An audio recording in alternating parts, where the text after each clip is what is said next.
આમાં ઓલી ટ્રેનિંગ લેતા હોય એમાં ગોથું ખાઈને ગોથું મારી જાય પાછા તો આપણી પાસે કાશ્મીર લેવાની વાતો કરે છે બળના દીકરા. હું ઘણી વાર કહું છું કે એને આપણે પાકિસ્તાન વાળાને રામાયણ મોકલી દેવાની જરૂર છે આપણી. ખાલી મારા દેશના 2 જ રાજપૂતો ગયા હતા, 2 યુવાનો. કોણ? રામ ને લક્ષ્મણ. લંકામાં, રાવણની લંકામાં. રાવણ જેવા તો નથી જ પાકિસ્તાન વાળા. રાવણ જેવા રાવણની લંકામાં 2 યુવાનો ગયા હતા ભારતના, રામ ને લક્ષ્મણ. બાકી તો ઈશને વાંદર્યા હતા. બાકી તો ઈશને વાંદર્યા જ હતા ને. 2 જણા ખાલી 2 રાજપૂતો ગયા હતા આ દેશના. અને રાવણ જેવા રાવણનો ફાંદો ફોડીને વહી આવ્યા હતા. આ ગોરખોદિયા ને પાકિસ્તાન કોઈ દી કાશ્મીર આપે? પણ સહન કરી છે આપણે સહન કરવામાં આપણે પેલો નંબર આવ્યો. પણ એની હારે હારે ક્યાંક ક્યાંક થોડી ઘણું આળહ ને એવું બધું બીજું ત્રીજું જે વ્યસન છે ને એ ભલે થોડા ઘણા હોય તો કંઈ મારી ત્રેવડબારી વાત હું બધાને છોડાવી શકું. પણ મોટામાં મોટો નશો મારો જન્મ ભારતમાં થયો છે. મારો ગુરુ કોણ છે ને મારા મા બાપ કોણ છે, આનો નશો રાખશો તો બીજા નશા કરવાની જરૂર નહીં પડે. ભલા માણસ, આ બહુ મોટી વાત છે, બહુ મોટી વાત છે. આજે જરૂર પડશે આપણા ધર્મને તોડવા માટે. ચારે બાજુથી આક્રમણ થઈ રહ્યા અને આપણને ખબર નહીં પડે. આપણે વાડા પડ્યા કર્યા. ચારે બાજુથી આક્રમણ થઈ રહ્યા છે. હિન્દુ ધર્મ આમ છે ને, આ દેવતા આમ છે ને, ઓલા દેવ આમ છે ને. તમે જાઓ યુટ્યુબમાં જોવો, તમે ગમે એવું લાખી નાખે, ગમે એવા ફોટા મૂકી દે, ગમે એવા એના ઉપર આનું આમ હતું, આ વાતનું આમ હતું. આપણે વિચાર થાય કે આ ભારત વર્ષ, આ આપણી પરંપરા. પણ પછી અંદર વિચારી એમ થાય કે મારી તમારી જ ક્યાંક થોડી ઘણી ખામી રહી ગઈ છે, નકર આવું ન થાય સાહેબ. એટલે મારે આ પ્રસંગ મને યાદ આવે છે. ચંદ્રબરદાસ જ્યારે ધીરો ધીરો ધીરો ગુજરાતની ધરતીની માથે ઉતરેલા, હજી ગુજરાત પહોંચ્યા નહોતા, એમાં પાટણપતિ ભોળા ભીમ ગાંડીગીરીની મુલાકાતે નીકળેલા. પાટણપતિ, સિદ્ધપુર પાટણ. અને એ અહીંયા ઠેઠ આપણે ગીરમાં આવેલા અને ગીરમાં ફર્યા, બધે સિંહો અને બધું જોયું. એમાં ગીરનું નાનકડું ગામડું, મને ગામડાનું બહુ નામ યાદ નથી એટલે આ વાત પ્રોગ્રામમાં લગભગ હજી આ બીજી વાર વાત કરું છું હું. અને એમાં એમને શિકાર કરવાનું મન થયું કે સિંહનો, એ વખતે તો શિકાર થતા હતા, સિંહનો શિકાર કરવો છે. પણ વાય ઘોડા કરે છે, એક બાજુ હાથી છે, હાથી ઉપર પાટણપતિ બેઠેલા ભોળા ભીમ. એ પાટણપતિ ભોળા ભીમ અને ના માણસો છે એ ઘોડા દોડવે છે, સિંહનો શિકાર કરવો છે. સિંહ આગળ ભાગ્યો પણ ઘા ઘા ઘા ઘા ઘા કરીને આમ પાછો વળે એટલે કોઈના ભાલાના તરવારના ઘા ન થાય ભાઈ. બધા સ્તંભી જાય કે આ સાવજને મારવો કેમ. આ બનેલી ઘટના છે ગીરમાં. અને 12 ગામનો ધણી એક કારડિયો રાજપૂત, આ બનેલી ઘટના છે સાહેબ. એની એક દીકરી 16 વર્ષની ઉંમર, 15 કે 16 વર્ષની ઉંમર, અને ગાયું ભેવું પાછી રાખે. ગીરમાં એની ગાયું ભેવું, 12 ગામનો ધણી. દીકરી 15-16 વર્ષની કારડિયા રાજપૂતની દીકરી પણ અવળી આંચ નાખેલી, માથે ઓઢણું. અને દીકરી છે એ પોતાના પારુ આશરો જંગલમાં વહી ગયા છે તો ગોતવા માટે નીકળેલી, હાથમાં લાકડીનો નાનો એવો દંડો. અને આમથી જંગલની કેડીએથી દીકરી બરોબર આમ આમ સડક જેવું હતું, કાચી સડક જેવું, નળ જેવો કેળો, ગીરનો કેળો, ગાળી જેવું. એમાં આમથી કેળે દીકરી ભેળી થઈ. આમથી હાથીની અંબાડી ઉપર ભોળા ભીમ પાટણપતિ બેઠેલા એ રાજપૂત.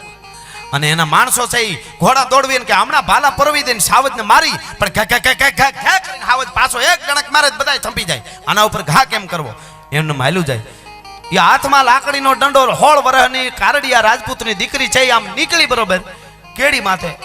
ભોળા ભીમ જોઈ રહ્યા કે આ જંગલમાં કોણ, આ બાયમાણા કોણ. એમાં હાવજ છે એ દોડ્યો જતો તો બરાબર આમથી કેડીએ દીકરી ભેળી થઈ, આમથી હાવજ ભેળો થયો.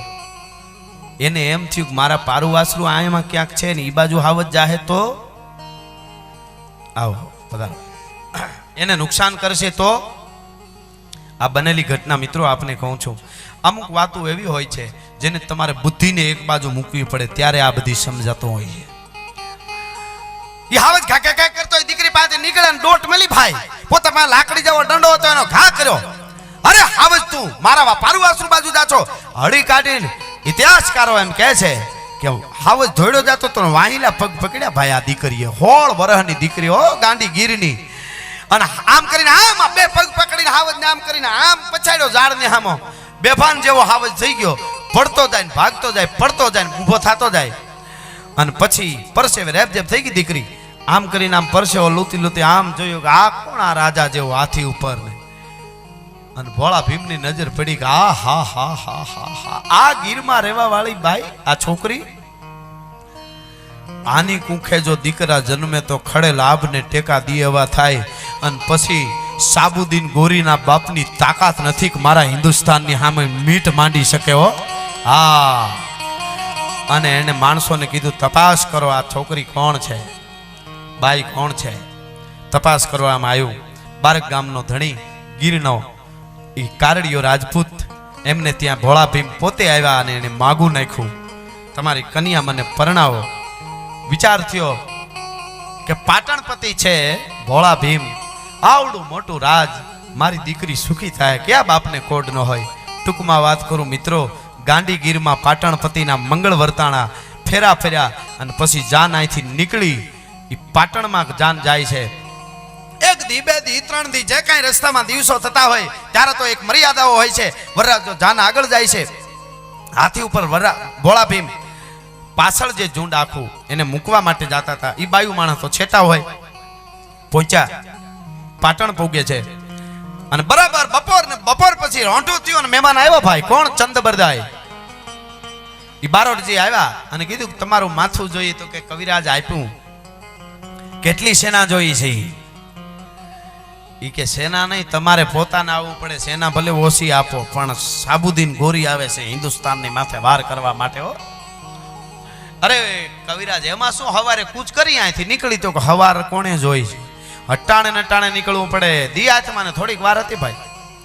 ના ના ના ના ના ના કવિરાજ, હું લગ્ન કરીને વયો આવું છું, ગીરમાંથી આવું છું, થોડો થાક લાગ્યો છે, રસ્તો આવડો કાપીને આવું છું, આજની રાત રોકાઈ જાઓ, કાલે હવારમાં અહીંથી નીકળી. નહીં, હું બારોટ છું, ચંદબરદાય છું, મને વચન આપ, કાં તો અટાણે નટાણે તું નીકળી જા, નકર મારે કઈ જરૂર નથી.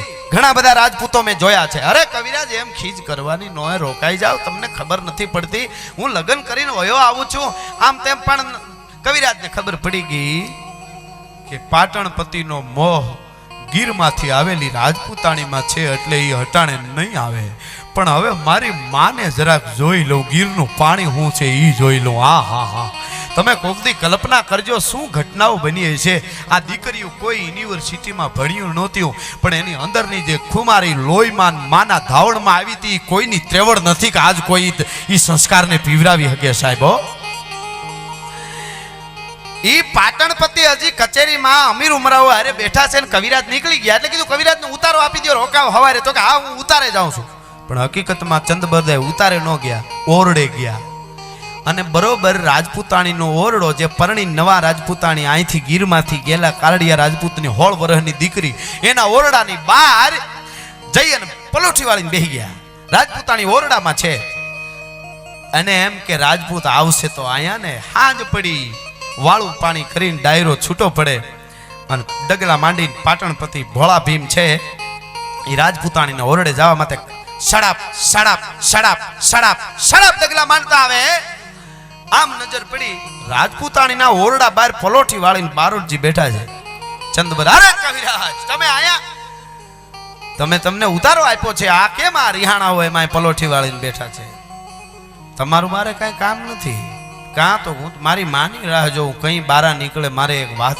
અરે કવિરાજ આવા વાદ ન કરાય, હું પરણીને આયલો આવું, હવારમાં ક્યાં ના પાડું છું, હવારમાં નીકળશું. પણ મેં ક્યાં તમને કઈ કીધું?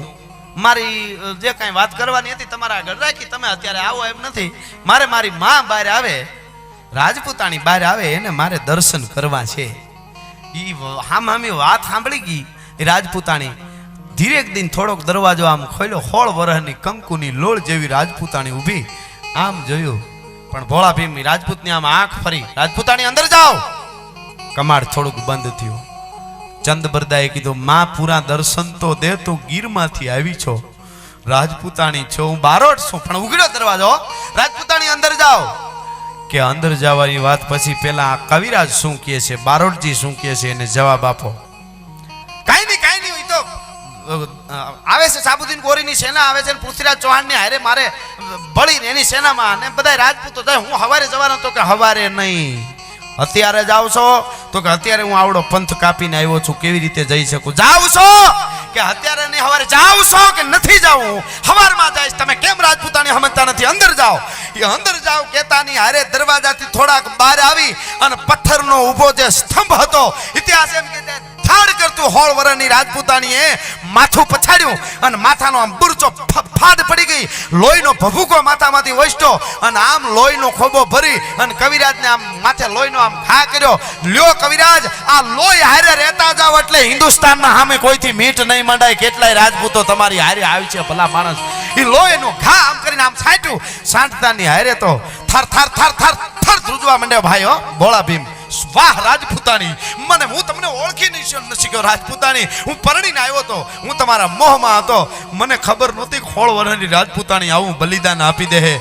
અને તેથી એ રાજપૂતાણી એની પ્રાણ આપી દીધા. અને ભોળા ભીમ પૃથ્વીરાજ ચૌહાણ માટે એની સેનામાં જવા માટે નીકળી ગયા હતા. આવી જગદંબા આ દેશની ધરતીમાં થઈ છે ભલા માણસ.